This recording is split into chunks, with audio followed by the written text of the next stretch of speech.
um jeito diferente.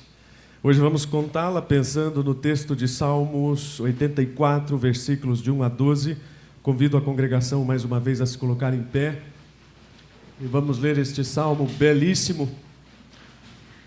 Se algum irmão não lembra do texto deste salmo, certamente vai recordar e vai ser inspirado por ele. E vamos, enquanto lemos, vamos orando para que Deus preencha o nosso coração com esta palavra maravilhosa. Leiamos. Quão amáveis são os teus tabernáculos, ó Senhor dos exércitos. A minha alma suspira, sim, desfalece pelos átrios do Senhor.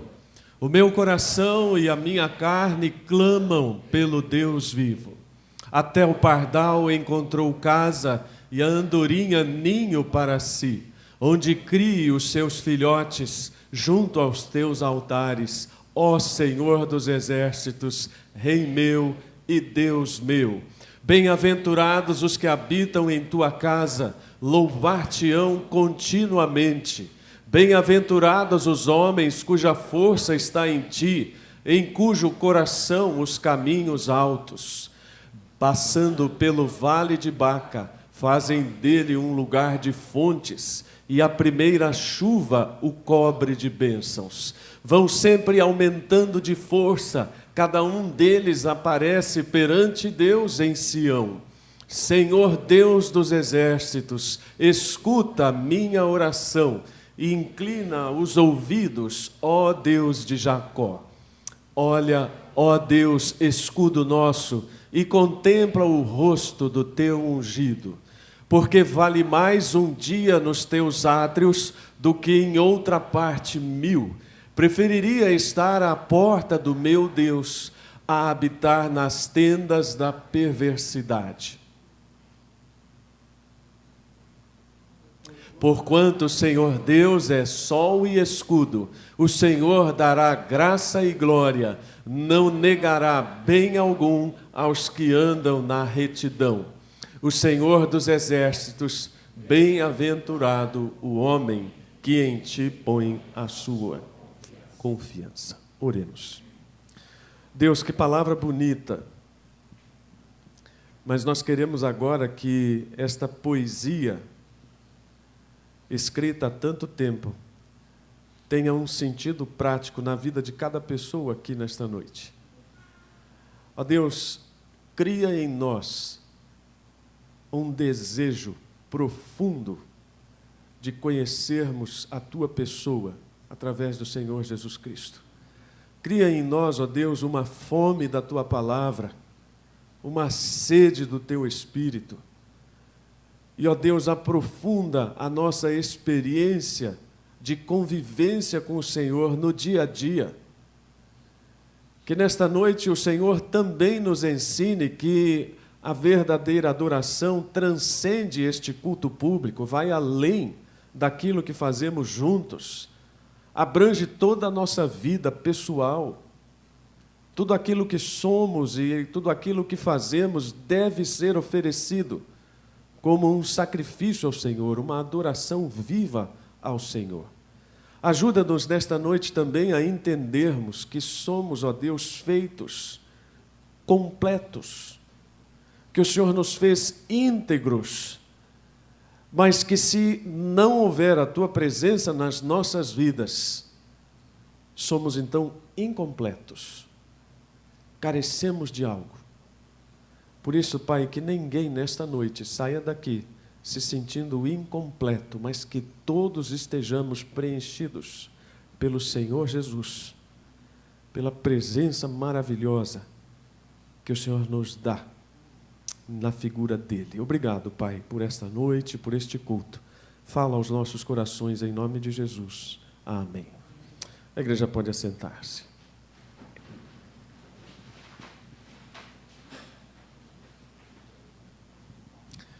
Como eu disse, este é um salmo belíssimo. Eu, pelo menos, gosto muito, não sei se os irmãos gostam. Mas, juntamente com o Salmo 42 e com o Salmo 43, eles formam uma espécie de trio poético do desejo de Deus. eles estão realmente colocando a alma dos salmistas na forma mais profunda, estão expondo a alma dos salmistas. Pessoas que desejam, com toda a sua alma, conhecer o Senhor Deus. Mas esse também é um cântico de peregrinação. Cântico de peregrinação eram aquelas músicas que eram cantadas pelos judeus quando eles iam a Jerusalém. Os irmãos sabem que o grande desejo de qualquer judeu era ir a Jerusalém e poder adorar no templo. E eles caminhavam meses fazendo isso. Vamos parar e... Isso.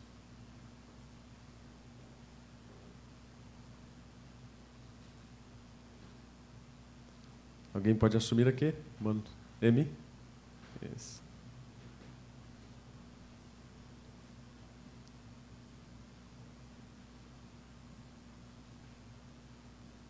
Bem, vamos pedir pela irmã Silvia, pela recuperação, e pela Lilian também, que vai ali dar um primeiro atendimento.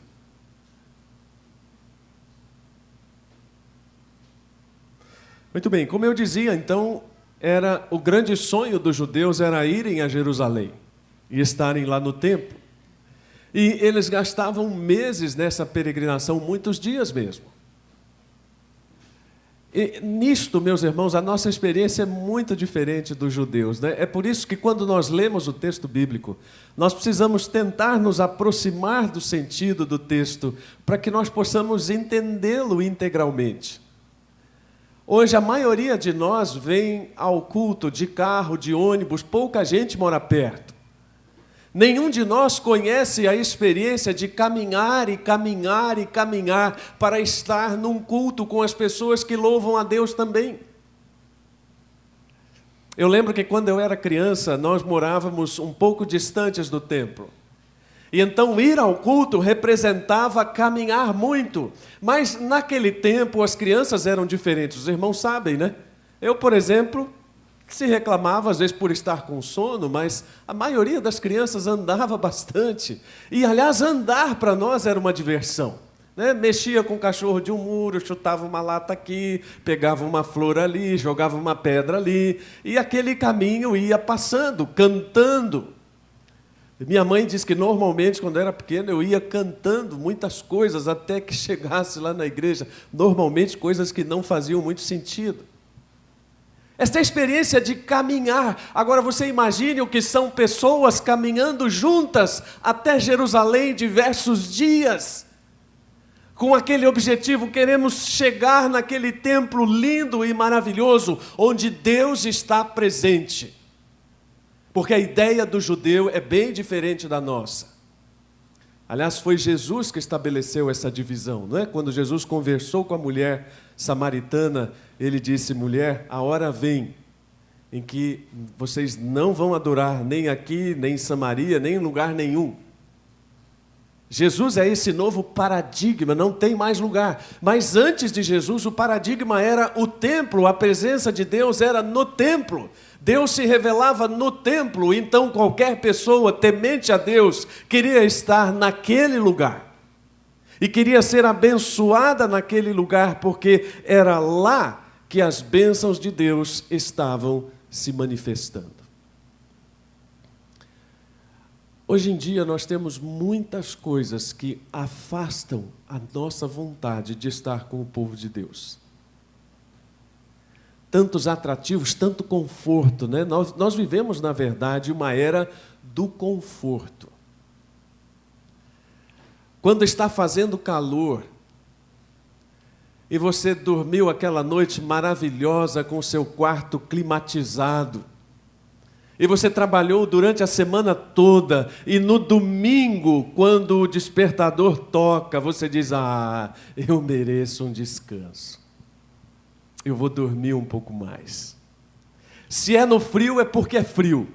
E então você dormiu coberto e quentinho, naquele quarto gostoso que você também provavelmente climatizou na temperatura ideal, e então o despertador toca: não, eu estou muito quentinho. Se não é o conforto, são as diversas atrações. Nós nunca tivemos tanta coisa para atrair a nossa atenção em termos de tecnologia. E é um filme novo, é um show novo, é uma atração nova, muita coisa competindo com as coisas de Deus. E este é um salmo que também fala sobre isso. Além do que, a ideia que eu já tenho mencionado anteriormente, de uma visão completamente fragmentada do homem. O homem do nosso tempo é um homem que se vê fragmentado, dividido, só.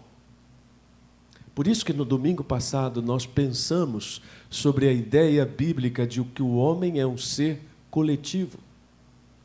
E hoje nós estamos pensando na ideia de que o homem é um ser completo, porque quando olhamos para a Bíblia, especialmente para o Velho Testamento, nós vemos que a aspiração do ser humano, pelo que é transcendente, só pode ser alcançada plenamente em Deus. O salmista, ele está dizendo e está reconhecendo pela sua própria experiência que o seu desejo pelo Senhor é profundo. Ele tem um clamor e um grito de dependência, mas um grito de necessidade. E como é que ele escreve isso? Bom, ele começa dizendo assim: quão amáveis são os teus tabernáculos. Quão amável é o teu templo, o lugar onde o Senhor habita. Ele diz: como eu amo o teu templo, Senhor. É o que está escrito em uma outra tradução. Porque ali é um lugar onde ele tem a percepção da presença de Deus e, como eu disse aos irmãos, ele quer estar na presença de Deus. E mais do que isso, no versículo 3 há uma expressão muito engraçada. Ele diz: até o pardal encontrou casa. O que os irmãos acham? Se fosse escola dominical, culto de quarta-feira, eu ia dar oportunidade para os irmãos debaterem, mas como não é, eu vou falando. O versículo 3, meus irmãos, mostra uma espécie de invejinha do salmista. Invejinha em que sentido? O salmista está dizendo: Deus, os passarinhos são mais felizes do que eu, porque eles podem entrar no templo e fazer ninho lá no altar. Como se ele dissesse: eu não tenho esse privilégio. Se fosse aqui na Igreja Batista Nova Jerusalém, né, irmãos, a invejinha seria do cupim. O salmista diria: Senhor, até o cupim encontrou casa na tua casa. O cupim fica aqui 24 horas por dia. Esse é o jogo de palavras que o salmista está dizendo. O passarinho é mais privilegiado do que eu, porque ele tem ninho dentro do templo. E eu gostaria de estar no templo o tempo todo. Mas eu não posso. Então eu tenho que me contentar em ir até o templo. No versículo 4 ele diz: olha, felizes também são aqueles que habitam na tua casa. Ele está falando dos sacerdotes, dos levitas, aqueles homens que eram consagrados ao Senhor e que estavam o tempo todo na casa do Senhor, servindo ao Senhor. Ele também não é uma dessas pessoas, mas ele gostaria de ser. Aliás, irmãos, toda vez que eu tenho oportunidade, eu sou que nem o pastor Augusto Nicodemos. Ele diz que toda vez ele tem oportunidade de falar sobre isso, ele fala. Há uma onda no nosso meio agora de chamar músico de levita. Não caia nessa, viu? Isso é furado. Não existem levitas. E se você encontrar com algum levita, dê para ele de presente, primeiro, uma vassoura e um rodo, material de limpeza. Diga para ele se despojar de todos os bens dele, e para então viver totalmente para a obra do Senhor. Porque era isso que os levitas faziam. Hoje em dia, muita gente acha que porque toca um violãozinho desafinado é levita. Não, eu sou levita. Que levita, gente? Vai lavar um banheiro da igreja, então, para saber o que é um levita. Porque cabia aos levitas lavarem toda aquela sujeirada que ficava dos sacrifícios, dos animais oferecidos, e eram eles que lavavam tudo aquilo, eram eles que lavavam as áreas do templo, os pátios do templo, depois que o povo ia embora e ficava aquela sujeira toda e não tinha nenhum japonês lá. Eram os levitas que tinham que recolher. Fecha parênteses. Então o salmista diz: eu não sou como uma dessas pessoas que está na tua casa, mas eu gostaria de ser. Isso é um pouco também de síndrome de retiro. Os irmãos já sabem o que é síndrome de retiro? Os retiros espirituais das igrejas, quando eles são muito bons mesmo, quando eles acabam, baixa aquela depressão, não é verdade? Cada um dos irmãos aqui já deve ter vivido isso. Por quê? Porque aquela realidade gostosa de estarmos juntos, com pessoas que amam a Deus, que temem a Deus, num relacionamento tranquilo com a presença de Cristo, parece um pouco do céu e nós não queremos que aquilo acabe. E quando aquilo acaba, aquilo nos causa profunda tristeza. Se você entende isso um pouco, você entende o que o salmista está dizendo. Eu não quero sair da tua presença, eu quero estar o tempo todo na tua presença. A minha alma deseja o Senhor. Conta-se que um jovem foi até o filósofo Sócrates e disse a este sábio: mestre, eu venho buscar o conhecimento. E então Sócrates, que sabia reconhecer uma pessoa orgulhosa, disse a ele: o que mesmo você vem buscar? E ele disse: conhecimento, mestre. Então Sócrates caminhou com aquele jovem até a praia. E entraram os dois na água e Sócrates afundou o sujeito na água e manteve a cabeça dele abaixada lá. Alguns segundos, e levantou o rapaz pelo cangote e falou: o que você veio buscar? Ele disse: sabedoria. E afundou de novo a cabeça do jovem e ficou mais tempo agora com a cabeça dele lá e o rapaz se debatendo, e levantou: o que você veio buscar? Sabedoria, mestre, sabedoria. E pela terceira vez afunda aquele rapaz. E na terceira vez Sócrates diz: o que é que você mais quer? E o rapaz diz: ar. E Sócrates diz: quando você quiser a sabedoria, assim como você quer o ar, agora, talvez você a tenha. O paralelo com a alma que deseja a Deus é mais ou menos semelhante a esta experiência de Sócrates. Porque muitas vezes, irmãos, quando nós dizemos que desejamos Deus, isso é fruto de uma espécie de prazer espiritual, desconectado do real desejo de conhecer a Deus. Porque, como eu sempre digo, afinal, os cultos, especialmente para quem gosta dos cultos, são experiências agradáveis. Nós cantamos juntos. Nós nos reunimos com pessoas das quais nós gostamos, até porque se não gostássemos, não estaríamos aqui. Mas isso pode não refletir o desejo da nossa alma por Deus. Isso pode simplesmente ser uma coisa prazerosa para nós. É por isso que às vezes Deus vai mergulhando a nossa cabeça em provações e em situações, até que nós nos levantemos, buscando por ar e dizendo: Deus, eu quero realmente a tua presença. Quando nós entendermos isso, nós vamos entender o que é o homem que clama integralmente, que está no versículo 2. Davi diz, aliás, não é Davi propriamente, há uma dúvida, mas o autor dos Salmos diz: a minha alma, a minha carne, o meu coração. Há uma perspectiva hebraica aqui neste texto sobre essa integralidade do homem, em oposição à visão grega de que o homem era dividido. Os gregos sempre entenderam o ser humano como alguém dividido. em corpo, alma, espírito, dependendo da teoria. E de uma parte dependente da outra, e claro, na verdade elas são, mas os gregos entendiam estas partes como opostas e lutando entre si. O pensamento bíblico nunca foi esse. O pensamento bíblico sempre foi de um homem com uma coisa só, como um ser só, ainda que caracterizado como alguém espiritual, ainda que como tendo fôlego de vida. Eu não sei se os irmãos são adeptos da teoria de que o homem é formado de corpo e alma, ou se são adeptos da teoria de que o homem é formado por corpo, alma e espírito.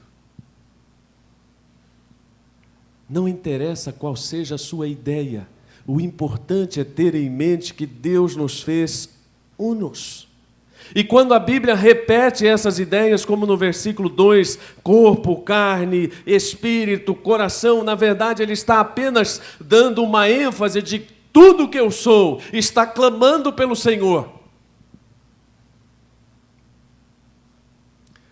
Permitam-me usar um exemplo meu. É muito comum, depois de terminar o culto, quando estamos voltando para casa, a minha esposa me perguntava, você está bem? Porque normalmente, depois de um culto, eu não estou bem, estou meio lesado. É uma mistura de cansaço com excitação e euforia. E aí eu começo a falar umas coisas desconexas, o pessoal fica meio apavorado no carro, né? Mas eu costumo dizer o seguinte, meus irmãos, que a experiência do culto para mim e a pregação para mim são experiências onde tudo que eu sou está envolvido. Isso produz em mim um enorme cansaço, mas ao mesmo tempo uma enorme renovação. Porque há muita coisa envolvida e eu não posso dizer que apenas uma parte de mim esteve participando disso daqui. Mas é mais correto dizer que o meu corpo e a minha alma estiveram integralmente envolvidos naquilo que eu estou fazendo. E o que Deus está pedindo de nós é exatamente isso, uma espiritualidade integral. Sabe aquilo que falei? Nós somos divididos hoje, as pessoas querem dividir também a vida espiritual. Elas acham que as partes da vida não se misturam. Elas separam a área profissional da área sentimental, da área, já falei profissional? Da área familiar, da área social. Não, todas essas partes estão envolvidas. E a nossa espiritualidade, ela é envolvida por isso tudo. Francis Schaeffer, um dos pensadores cristãos, disse que, na visão bíblica, espiritualidade não está fragmentada. Por isso ela tem sido tão distinta dos conceitos modernos de espiritualidade. A verdadeira espiritualidade, no que diz respeito ao homem como um todo, em cada um dos momentos da sua vida. A verdadeira espiritualidade consiste em ter um relacionamento adequado com o Deus que está aí. Se você nunca leu Francis Schaeffer, leia, vale a pena. É um pensador inteligente sobre a espiritualidade nesses tempos modernos que nós vivemos. E aquilo que Francis Schaeffer está dizendo é uma coisa muito simples. A adoração é o relacionamento com o Deus presente, de uma forma integral, de uma forma completa.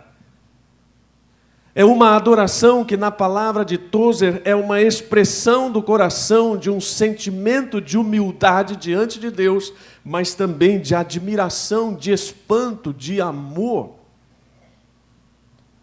A figura de Deus nos impressiona.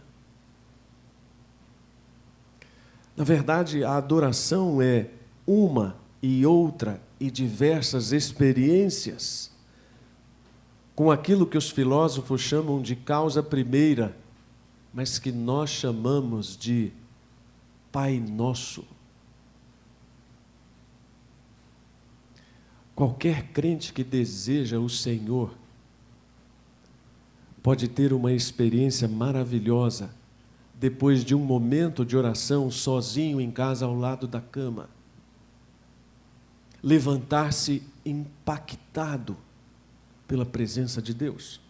Qualquer pessoa que seja realmente adoradora deve sair de um culto como este que nós estamos prestando, impactado não com a música, não com o pregador, não com as orações, mas impactado com a pessoa de Deus. Porque quando nós nos deixamos impactar por qualquer coisa que não seja Deus, o nosso impacto será curto, terreno e vazio. Mas quando nós nos deixamos impactar por Deus, então a nossa vida é preenchida. Normalmente nós só somos impactados quando Deus nos livra dos riscos, né? E quando Deus nos livra dos perigos. Eu sei que eu já contei aqui uma história que é repetida, mas eu repito também a frase que eu digo sempre: há quem não ouviu. Havia um sujeito que era comissário de bordo. Estava afastado da igreja, já havia sido membro da igreja. Há muitas pessoas que se afastam da igreja por N razões. E aquele rapaz, então, um dia saiu para trabalhar, pegou o seu carro e o seu carro quebrou. E ele, preocupado com o horário que tinha que pegar o voo, ele então deixou o carro num lugar seguro, lá pegou um táxi, o táxi quebrou. E ele desistiu do táxi, ia passando um ônibus, ele pegou o ônibus quebrou. E ele, já apavorado, entrou no aeroporto correndo, desembestado com a sua mala atrás do avião, entrou na pista, o avião se preparando para taxiar, e ele quase que se pendura na asa, mas não conseguiu pegar o avião subiu sem ele. E o avião caiu e todos morreram. E aquele jovem ficou profundamente impactado: Deus me livrou. E voltou correndo para a igreja: olha, puxa vida, como Deus é grande, Deus me salvou da morte. Irmão, não espere que Deus faça você passar por isso para você ficar impactado com Deus. A história do salmista, aliás, uma história simples de alguém que está indo a Jerusalém adorar, não é alguém que escapou da morte, não é alguém que está num sufoco terrível, é simplesmente alguém que deseja Deus. Nós não precisamos de esperar que a nossa vida passe por uma doença muito séria, por uma crise financeira que nos tire tudo, ou por qualquer outra coisa, para então dizermos: como Deus é tremendo. Não espere isso. Olhe para este salmo e peça que Deus o abençoe nesta peregrinação em busca de Deus. A partir do versículo 5, ele começa a descrever um pouquinho do que é a caminhada. E ele diz: bem-aventurado o homem cuja força está em ti, em cujo coração os caminhos estão aplanados. A ideia aqui é de Deus fazendo o caminho mais fácil, porque imagine você o que é caminhar dias, pois sobe morro e desce morro, né? E pega um caminho aqui um pouco mais estreito, e ele está dizendo de forma metafórica: Deus está aplanando os meus caminhos, está tornando este caminhar mais fácil. E mesmo que eu passe pelo vale de Baca, esta expressão vale de Baca é uma expressão que significa árvores de bálsamo. Há muita discussão sobre o sentido dela, mas significa, mesmo que eu passe por uma situação muito difícil, por um lugar muito árido, haverá árvores de conforto, haverá árvores que tornem a minha caminhada mais confortável. O que é a nossa vida cristã? Não é uma caminhada em direção a Deus? John Bunyan foi o grande pregador do século XVI que aproveitou isso para escrever um dos maiores textos da história cristã. O segundo livro mais vendido depois da Bíblia, O Peregrino, é a história fictícia de um cristão caminhando em direção à eternidade, enfrentando todos os problemas e todas as situações que nós enfrentamos nessa caminhada. E o salmista pode dizer para nós o seguinte: olha, quando nós estamos quase chegando lá, que as nossas forças estão acabando, Deus nos fortalece.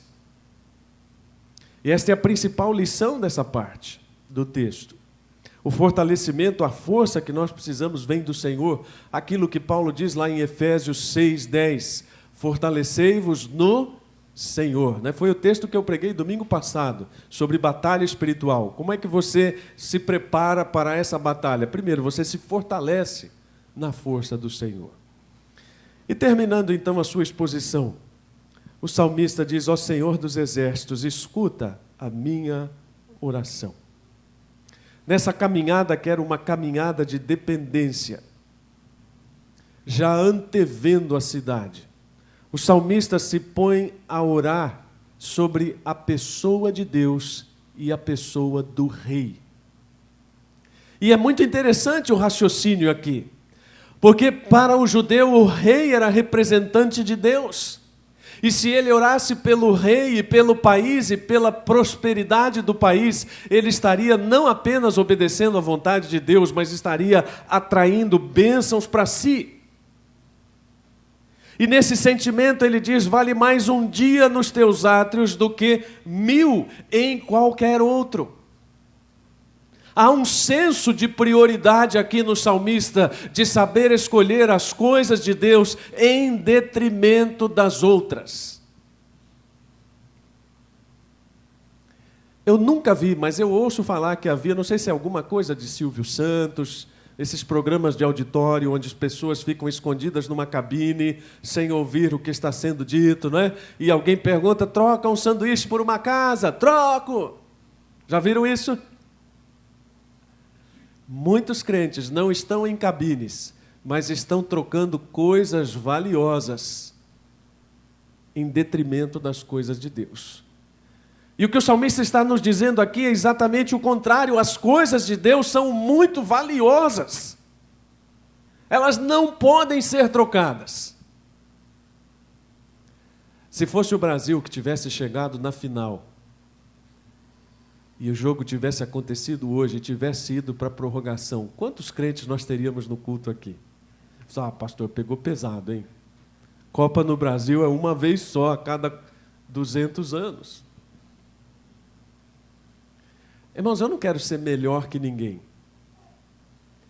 mas eu não trocaria esse futebol corrupto, por mais que a minha alma seja brasileira, e é, por qualquer coisa que fosse do Senhor. Porque nenhuma dessas coisas vai me garantir a eternidade. E a minha peregrinação é em direção à eternidade. E tudo aquilo que atrapalha esta minha caminhada em direção à eternidade, como no livro O Peregrino, deve ser afastado, para que eu consiga atingir o meu objetivo. E eu só vou atingir o meu objetivo com esse senso de prioridade. Aquilo que atrapalha a minha alma de desejar a Deus deve ser afastado. Quando a televisão começar a encher a minha alma de porcaria e a minha alma não mais desejar o Senhor por causa da televisão, eu devo usar o controle remoto e apagar a televisão.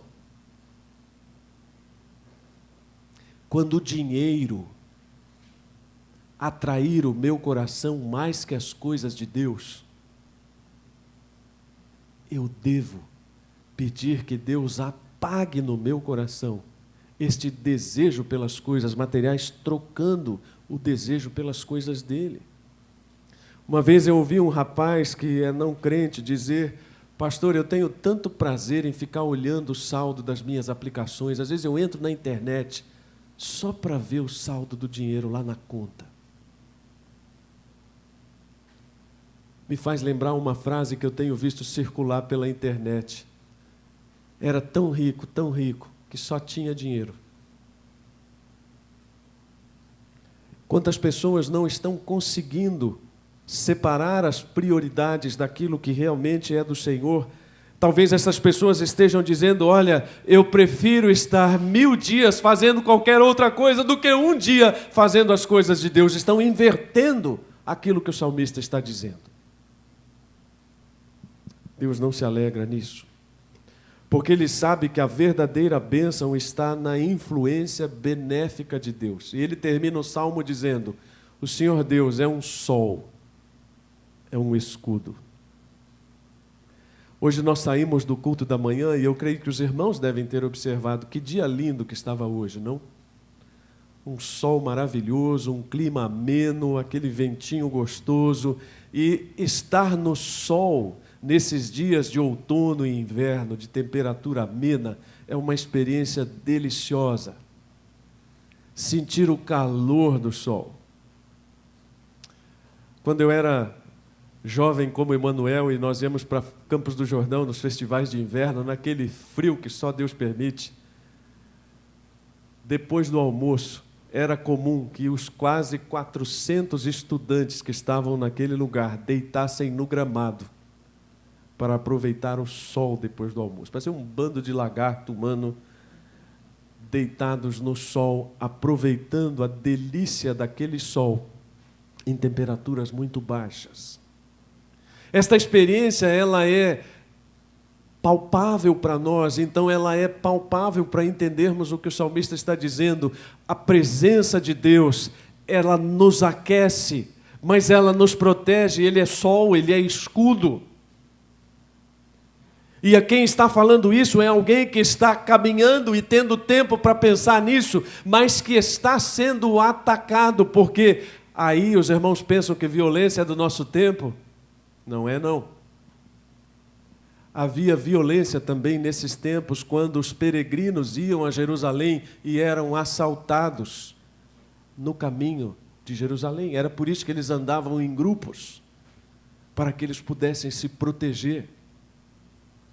E o salmista conclui dizendo que é Deus quem nos dá todas essas bênçãos, assim como coloca o sol sobre a nossa cabeça. Nós podemos terminar fazendo algumas perguntas sobre este texto. E a primeira delas, a mais importante, aquilo que resume o Salmo 84. Nós temos verdadeiramente desejado Deus acima de tudo? Alguns dias atrás eu estava assistindo um filme biográfico sobre C.S. Lewis, o grande escritor cristão. E uma das orações que C.S. Lewis faz naquele filme, quando a sua mulher está doente, quase para morrer, ele diz: Deus, perdoa-me por amá-la, talvez até mais do que o Senhor. É uma oração honesta, e eu já fiz esta oração algumas vezes. Porque nós temos muita facilidade em colocar qualquer coisa acima do Senhor. E a nossa alma passar a desejar qualquer coisa acima do Senhor. Um carro, uma casa, uma conquista familiar, um sucesso profissional, qualquer coisa pode facilmente tomar o lugar do Senhor. E a nossa alma passa a não mais desejar o Senhor, mas passa a desejar aquilo de uma forma doentia. Isto nos empobrece. Nós estamos caminhando em direção a Deus. O Salmo fala de uma caminhada a Jerusalém, mas é óbvio que nós podemos tirar lições para nós da nossa vida como uma caminhada em direção a Deus. Como é que você tem caminhado em direção a Deus? Reclamando? Ou você tem olhado para o destino lá da sua chegada? Tem enxergado o próprio Deus lá e tem dito: ó, que caminhada gloriosa. Parece que eu estou morrendo, mas Deus está me fortalecendo. Parece que eu não vou chegar nunca, mas cada vez eu estou mais perto. Porque é exatamente isso que o salmista está dizendo. E por último, nós temos experimentado a alegria da adoração. O que é adoração para nós? O que é um domingo de manhã para nós? Eu digo domingo porque é o dia em que temos oportunidade de nos reunir. O que é um momento que seja qualquer, com crentes como nós, onde nós podemos colocar as nossas almas uns com os outros e juntos adorarmos a Deus, mesmo que seja numa reunião de oração com 5 pessoas. O que isso representa para você? Uma grande alegria.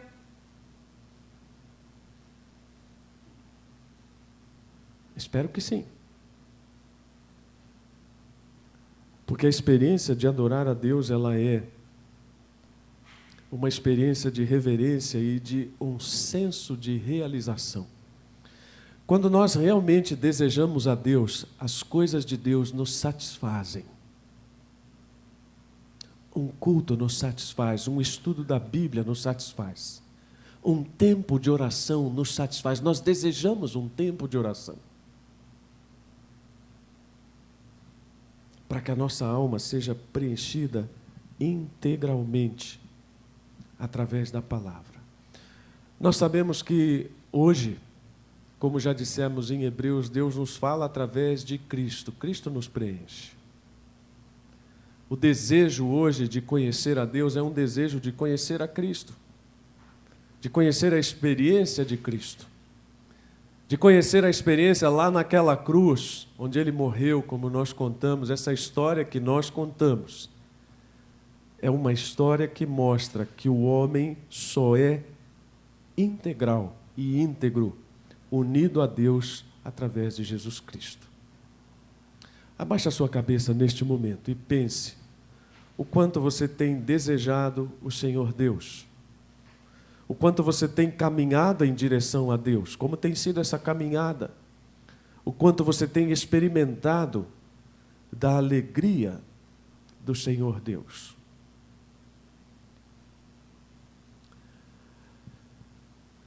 Pai, nesta noite queremos mais uma vez pedir que o Senhor aumente nos nossos corações a cada dia o desejo pela Tua pessoa. Que se a nossa caminhada for difícil, se houver problemas, que a nossa força venha do Senhor. Fortalece-nos, ó Deus. Fortalece-nos com o Teu poder. Cria em nós a alegria. Se for uma situação de pecado, que alguém esteja neste momento em oração, confessando o seu pecado, que possa orar como Davi orou: restitui-me a alegria da Tua salvação, para que o Senhor possa ser visto em toda a Tua beleza, nas nossas vidas e na vida desta igreja. Tem sido sempre essa a nossa oração. Sacia-nos, ó Pai, com a Tua palavra nesta noite, em nome de Jesus. Amém.